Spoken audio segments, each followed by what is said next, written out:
Hey, welcome to PLR. This mini episode is brought to you by me, Evan, a hater of many things, but a lover of movies.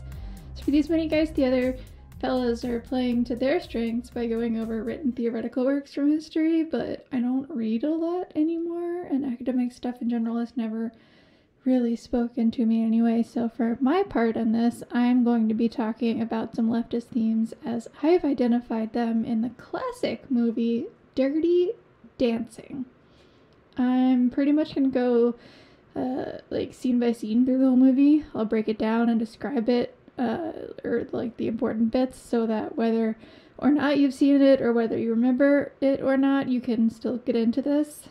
For some context, this movie came out in 1987, pretty good year, the year a lot of people I love were born, including the entire show, The Simpsons.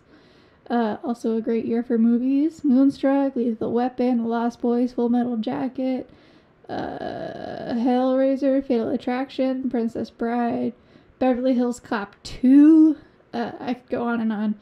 Madonna was number one on the charts. That year we also got, U2, Joshua Tree, and Eazy-E came out with Boys in the Hood, which, as far as I'm concerned, changed the game. Politically, bit of a mixed bag. Reagan was the president, which super sucks, obviously. Got the whole Iran-Contra business. Of course, we know Gorbachev was doing his thing over in the USSR. Fiji became an independent republic. What else? Various massacres and attacks and horrible, heinous things, but Dirty Dancing, though. This movie was directed by Emile Ardolino, who I've never heard of, but is known, according to IMDb, for making a bunch of movies with the word dance in the title. It was written by Eleanor Bergstein. A lot of the stuff from the movie apparently came from events from her own life. She wrote a number of things, but this is by far the most famous. In an interview for the movie's 30th birthday, she discussed how she included social themes that were important to her, like abortion and class division, because she thought a colorful movie full of pretty people would change more minds than a documentary. In a separate interview, she said this: "There are 6 social classes in Dirty Dancing. There's the Vietnam War. Then there's all the stuff about race relations, and those were the things that I cared about. But I felt that the only way to get people into theaters to see them was to have them instinctively move into the film's fabric of love and wonderful music and dancing. And that is real life. Real people have to have abortions even as they're dancing and falling in love, and real people have to go off to Vietnam or Iraq, and real people are in the streets in Black Lives Matter marches. You can't separate a cause from a story of people's romantic or sensual or happy lives." She also said pop culture is good for activism because it makes action more appealing. And in times like these, when activism has sort of gone mainstream, I think I'd probably have to agree. I mean, I think these are issues that affect so many people, and we become united through media and culture. So not only is it the right thing to do, and you're like, quote unquote, on the right side of history, you're also taking part in something, and you're joined with your comrades, and it's this phenomenon that lives on. So, anyway, the movie opens, Be My Baby by the Ronettes is playing, be my baby. It's one of the many songs on the soundtrack to use the word baby, a lot. Then it switches to Big Girls Don't Cry by the Four Seasons, more pertinent musical symbolism. We got a family of 4 driving in the car along a scenic highway. Main character is doing a classic voiceover. She lets us know it's 1963.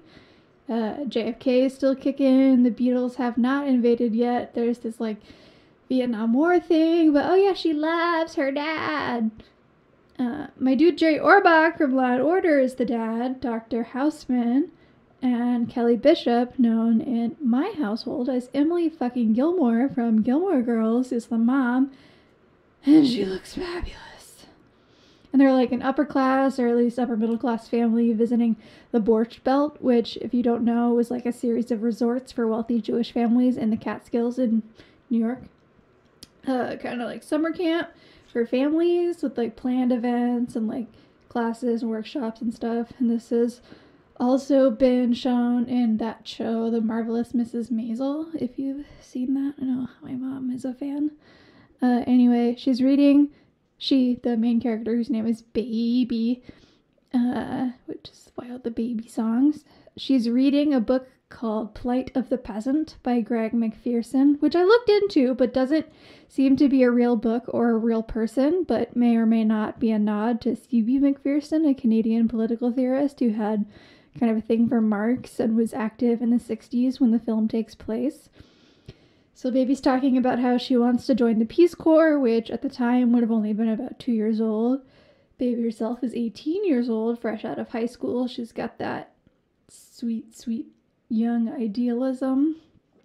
There's a deleted scene showing that she wanted to go participate that summer in the March on Washington, but her parents made her do family vacay instead. So they get to Kellerman's, which is the resort, and they're kind of in the middle of the hustle and bustle of moving in day. Families are milling about while the staff in crispy uniforms are frantically transporting luggage around, which gives us our first glimpse of the hierarchy that's in place. Baby's sister Lisa, who's got this Liz Taylor Snow White thing going on, is really beautiful but kind of vapid. She's a foil character, which means she's really noticeably the opposite of Baby, because Baby's kind of cute, bookish, and pure, whereas Lisa is smoking hot, but kind of dumb, or that's what they want to see. Because you can't be both. You can't be hot and smart. That's too much. And Lisa is freaking out because she sees some of the other guests' wardrobes, and she's like, I didn't bring more shoes. I need to bring the right amount of shoes. But even her mom, Emily fucking Gilmore, is like, you brought 10 pairs. And right away, you're kind of like, ugh, okay, these are the people. These are the people we're watching. All right, 2 hours? All right, we can do this. The coordinator is played by Wayne Knight of Seinfeld fame. He is Newman. He's also in Jurassic Park. You know, the dude who gets murked by the dino with the fancy neck thing. Anyway, he's an important character because you start to realize that even among the staff, there's a hierarchy, a division between hand workers and face workers kind of a thing. And Newman pretty clearly considers himself to be in that tier just below the guests, because he's not only allowed to fraternize with them, but it's his main job. We'll touch more on that later. The boss man, old Kellerman himself, comes over to shake Daddy-O's hand and to explain to us that the Housemans are there as his personal guests. He's all like, Doc, I finally got you up on my mountain. Haha.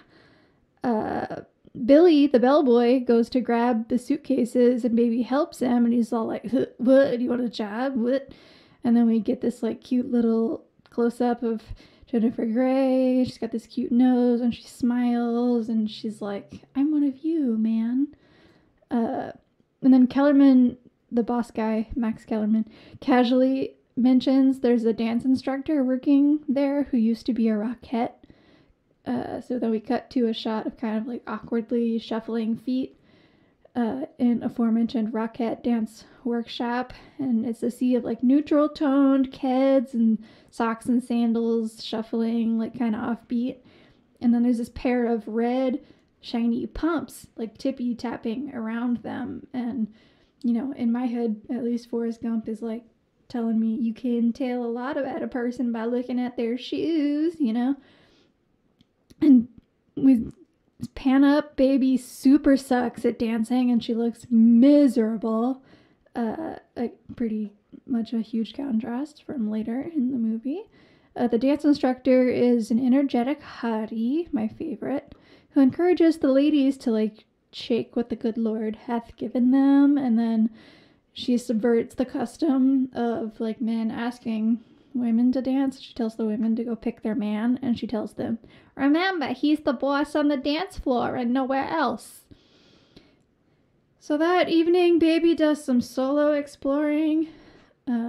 She's got this kind of modest way of dressing, these kind of matronly dresses and a sensible cardigan, and she happens upon this meeting wherein she overhears Kellerman explicitly laying out the differences in the type of staff Like there's the wait staff who are like Harvard and Yale educated and expected to like dance with the daughters and woo the daughters, even the ugly ones.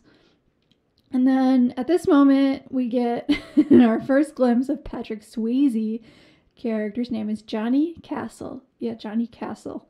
Looking just cool as a cucumber with Wayfarers on and a leather jacket slung over his shoulder. And he's like leading a team of ragtag, muscly armed dudes in tight shirts.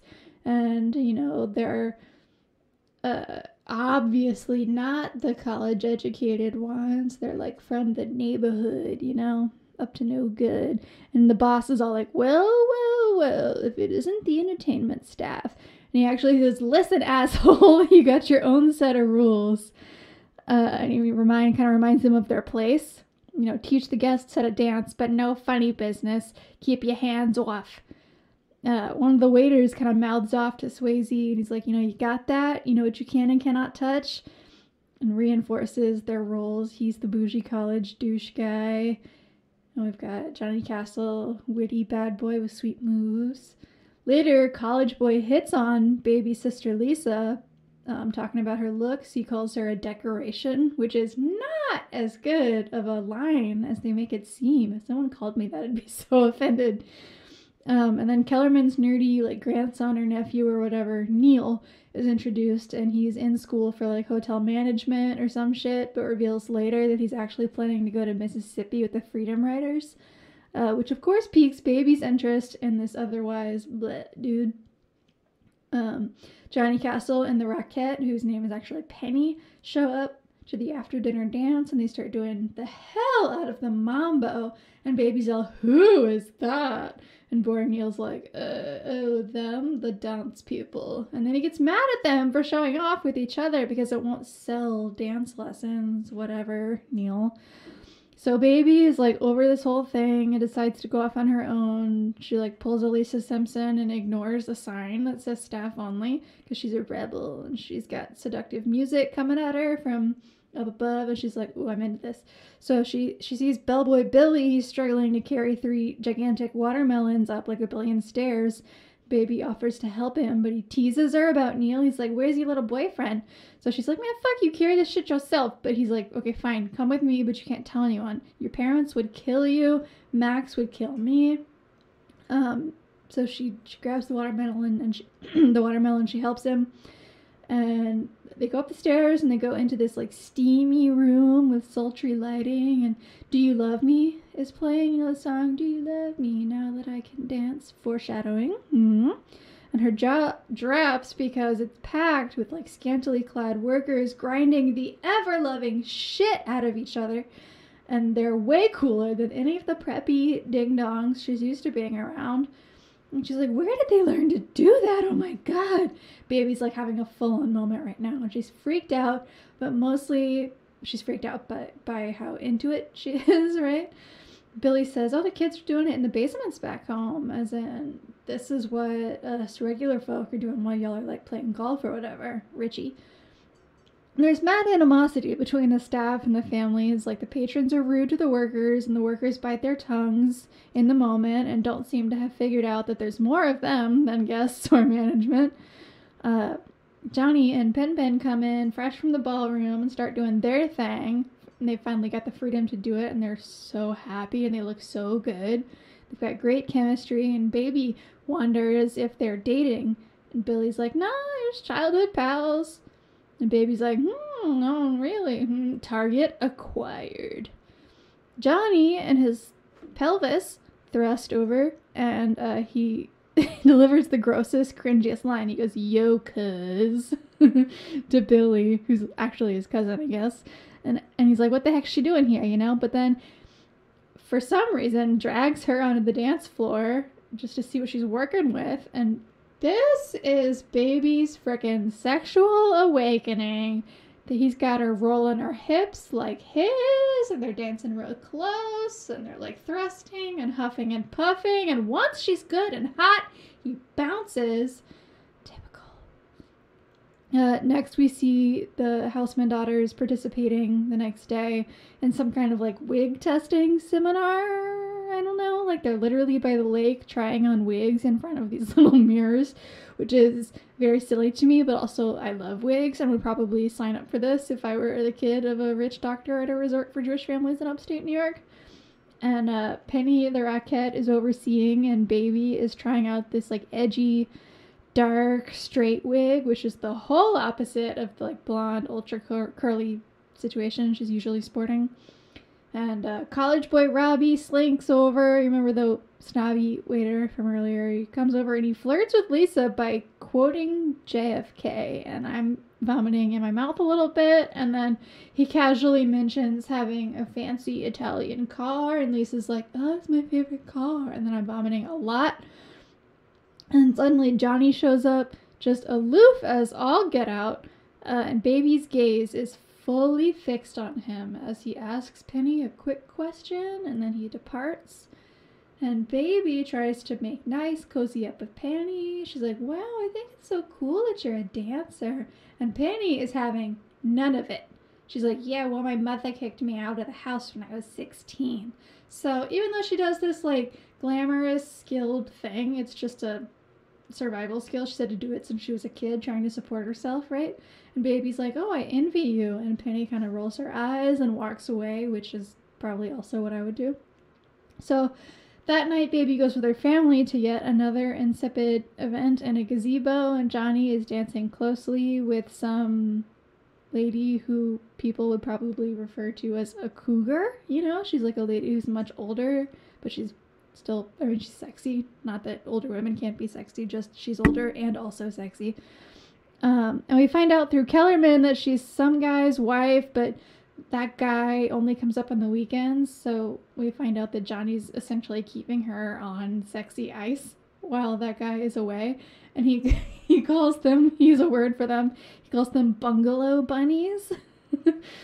Neil comes up and kind of like yanks on Johnny's arm, and he's like, where's Penny? People are asking for Penny. Where's Penny? And Johnny's like, yo, she's on break. She needs a break. She's on break. And I guess that's some kind of foreign concept to Neil. I guess they don't fuck with breaks or like workers' rights. Baby and Neil then go down by the water, and Baby is pretty clearly not interested in this douchebag and tries to get out of hanging with him by saying that her parents must be looking for her. But old Neil is like, chillax, baby, if your parents think you're with me, they'll be so stoked, which is gross, but also probably true. And then he comes, and with one of the grossest things ever, he says, I have to say it, I'm the catch of the country. Or no, of the county. I'm the catch of the county. And then he brags. He's like, I took away a girl from Jamie the lifeguard. And he asked the girl, what does he have that I don't have? And the girl said 2 hotels. Gross, right? Like super smarmy. Like Neil has 2 hotels, and this guy Jamie, he just guards lives. No big deal, you guys. Whatever. Just then, Robbie and Lisa emerge from doing some apparent necking on the golf course. Of course, there's a golf course. And Robbie was trying to, shall we say, go a hole further than Lisa was comfortable with. So then, obviously, he acts like a dick, and she clings to him inexplicably. Neil offers up this kind of condescending condolence to Baby. He's like, I'm sorry you had to see that, Baby. And he's just so boring and rich and terrible, and you can see the exact second on Baby's face when she's like, okay, fuck this guy, where's my sexy dancer man? But then he's all like, you hungry? And after my own heart, she's all like, oh, I could eat, yeah. So they head into the empty kitchen after hours to snag some goodies, and Baby sees Penny crying in the shadows on the floor, so she makes sure Neil doesn't see. She rushes him out so that she can get help. She grabs Cousin Billy back at the gazebo, and he grabs Johnny from another bungalow bunny so they can go back to the kitchen, where we find out that Penny is pregnant. And no, it's not Johnny's sperm like Baby assumes. And he gets all indignant, but like, how's she supposed to know? So they peel this crying girl, Penny, off of the kitchen floor and bring her back to her own cabin. And they discuss the fact that she can't afford the abortion that she desperately wants and needs, and even if she could, the appointment is the exact day and time of her biggest, most lucrative dance gig at a neighboring hotel. And Baby kind of flashes her privilege and naivete. We find out that it's Robbie's sperm. Yes, the Robbie, who's also trying to get with Lisa. And she's all like, oh, Robbie will help you out. You know, he's a good guy. And they're like, no, baby, he's a weasel. And Penny says, go back to your playpen, baby. Ouch.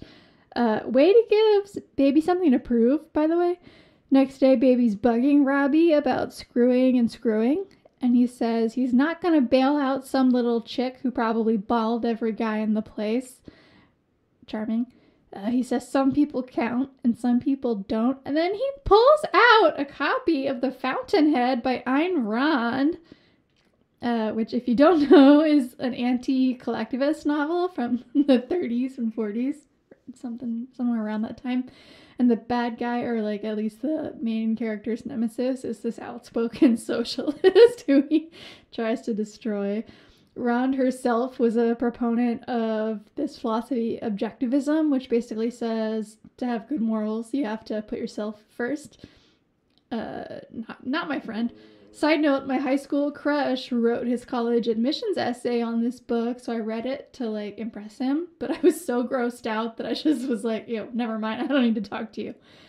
So anyway, baby pours a pitcher of water down Robbie's pants, and she tells him, you make me sick. Stay away from my sister. Stay away from me. And so she goes off to secretly ask her dad for money for Penny's abortion, since Robbie's no help. And since the dad doesn't know what it's for, he's got no problem cutting his innocent little girl a check. And she feels real good bringing the check back to Penny and being like, here you go, I solved your problem. Johnny sees right through it. He's like, it takes a real saint to ask daddy. When, whatever, dudes, you needed that money. Here's the money. Go vacuum that sucker out of your womb and talk shit later. But she can't. Penny can't, because she's got that dance gig at the other hotel. And baby's like, can't somebody fill in? And they're like, no, dum-dum. Somebody can't just fill in. Everybody around here works. Okay, you wouldn't get it, rich girl. Everyone works. What, you want to do it? Ha ha. As if. Y'all, do not shame baby into a challenge. She will do it. After some back and forth, it's decided that baby will cover for Penny so she can get her procedure and not lose a paycheck. And I wish I had a rich kid in my life with a guilty conscience and too much free time who could sponsor my doctor's visits. Anyway, the remainder of the movie is mostly a series of montages of baby learning how to dance and simultaneously falling in love with a working class heartthrob. But she has to keep it a secret, though, of course, because it would be highly frowned upon. Anyway, they do the gig at the other hotel, and she doesn't exactly nail it, but they do all right. The song they do their routine to is called Un todo de poco, which means a little bit of everything in Spanish, and the lyrics are basically about wanting to be able to enjoy all that life has to offer. Read into that what you want. They get back to Kellerman's. They find out that the supposedly legit doctor Penny went to see was just like some dude with a dirty knife and a folding table, they say, which is really scary. Scared the shit out of me conceptually as a teenager, but is a reality for, like, a very grim reality for people who don't have access for one reason or another to a safe abortion. And she ends up with this, like, infection, I guess, which happens to people too. And she's not doing so hot. She's like all sweaty and shaky and falling apart. So baby saves the day again by getting her doctor dad to come through, because apparently doctors bring medical supplies on vacation. And Dr. Dad is pissed when he finds out that his little angel used his money for that, and that she's been goofing off with these no good, dirty dancing hooligans. And he assumes that Penny got knocked up by Johnny because they're some irresponsible, no good, sexy sex havers. And he wants to leave, but he doesn't want to disappoint his wife and other daughters. So he says they can stay, but baby is not to have anything to do with any one of them. And what did I say about challenging baby? No, she's coming into her womanhood and she's feeling herself and getting her freak on, crossing Johnny Castle's moat and climbing his tower. She goes to his spot, at night, and like, duh, it's not the same swanky lodgings that her family's got, but it's this rustic little cabin that would still probably be upwards of like $200 a night on Airbnb in this day and age, but I digress. He's like, oh, I guess it's not a nice room. You probably got a nice room. And she's like, oh, no, it's a great room. Very convincing, baby. If you think this room sucks, wait till you see the poverty in rural Cambodia when you're in the Peace Corps. But she's there to apologize for the way her dad acted toward Johnny, all like high and mighty. But Johnny says, no way, your dad killed it because he didn't kill Penny. And he's like, I wish I could do that shit. And he says, the reason people treat me like I'm nothing is because I'm nothing. You don't know what it's like for somebody like me. And then he weaves this tragic tale about going from being a down-and-out white boy surviving on beans to being an employed white boy dancing and fucking for his keep. But it's too precarious for comfort, and he could end up on the street again at any second. Insecurity is tough, you guys. You heard it here first. She tells him, no, it doesn't have to be that way. And actually, instead of getting annoyed by her toxic positivity, he's like, you know, it's pretty cool that you like really believe in changing the world.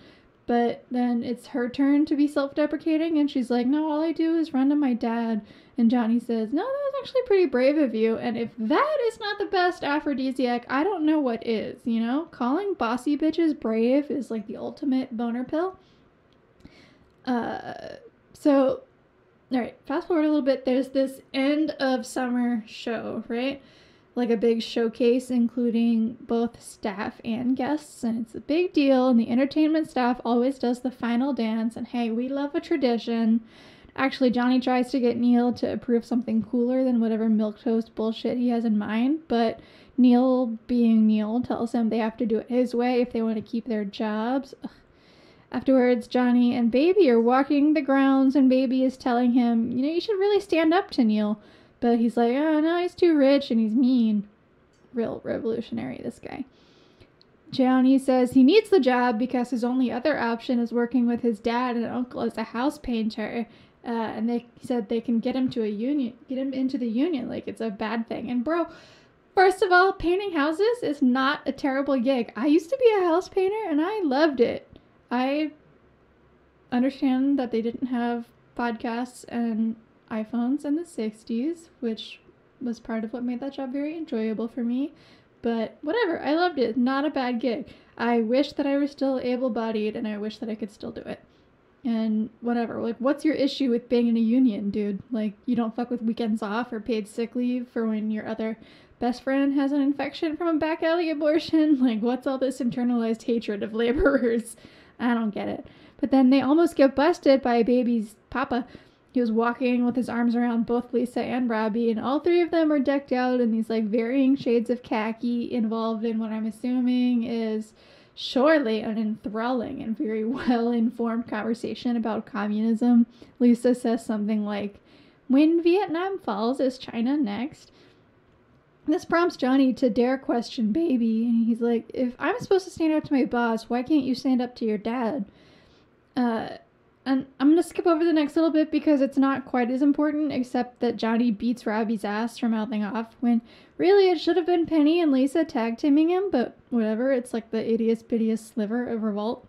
So now they're at rehearsal for the final show where Lisa is squawking some song in a key that makes no sense. Baby has been relegated to backdrop painting duty, and Johnny is walking around with a clipboard, which I guess means something.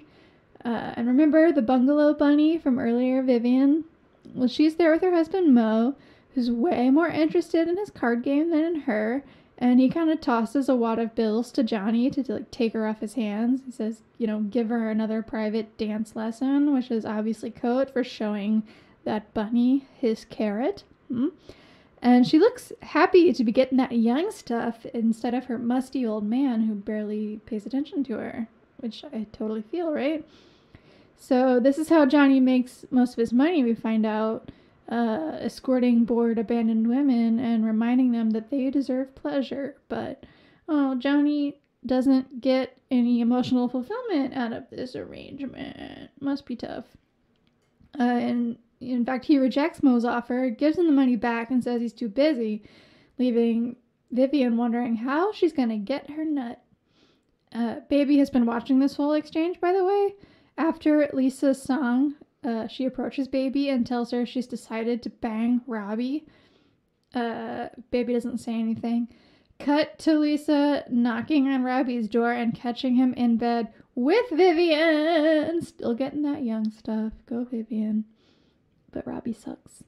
Meanwhile, a bunch of wallets go missing around the resort, and Baby's dad, as well as everyone else, assumes Johnny had something to do with it, because who but the uneducated working class stud could be stealing wallets? Never mind that Johnny has an alibi in the form of he was making sweet, sweet love to Baby when the wallets went missing, but the problem is she can't tell anybody that, or he will get fired for breaking the rules, plus it would really fry her dad's cheese because he doesn't want her hanging out with Johnny. So then we get down to the big revelation. The heat is on Johnny for swiping the wallets, and he can't prove that he didn't do it. So Baby altruistically confesses that it couldn't have been him because he was betwixt her thighs on the night in question. Afterwards, she finds her dad pouting on a dock, and she goes in for this epic speech where she's like crying, and she's like, I'm sorry I lied, but you lied too. You said everyone is equal, but you meant just people like you. You think only people like you deserve fair treatment. You told me that I could change the world, but you meant that I needed to become a lawyer or economist, marry somebody from Harvard. And this is revelatory for a couple of reasons, especially the contrast between this moment and the opening scene when she said she would never find someone as good as her dad. Because it happens at different times in different people's lives, but like, how old were you when you realized that the people that raised you were not beyond criticism? Pops is crushed, right? As she continues to stand up for herself, and he continues to just like not know what to say. And it's like, you know, man, your kid is a badass. Like, you should be proud. Later, Johnny finds Baby and says the real wallet thieves have been caught. It's like this older couple. But he's still fired for fucking above his station. Baby's all bent out of shape about her big confession being for nothing. But Johnny says, no, it's not for nothing. Nobody's ever stood up for me before. It's actually very cool of you. So they've kind of reversed roles now, and Johnny is the one who thinks change is possible, and Baby has gone all Nietzsche, all like down with everything. Nothing matters. And Johnny puts on his best leather outfit and goes to confront Dr. Houseman on his way out and thank him for helping Penny. But Pops is not trying to hear from the guy who he thinks gets people pregnant and abandons them. And Johnny's like, oh yeah, you would think that about me. But he doesn't try to set him straight, and he leaves. He says goodbye to Baby, and it's emotional, but it's brief. He drives away. So now it's final show night.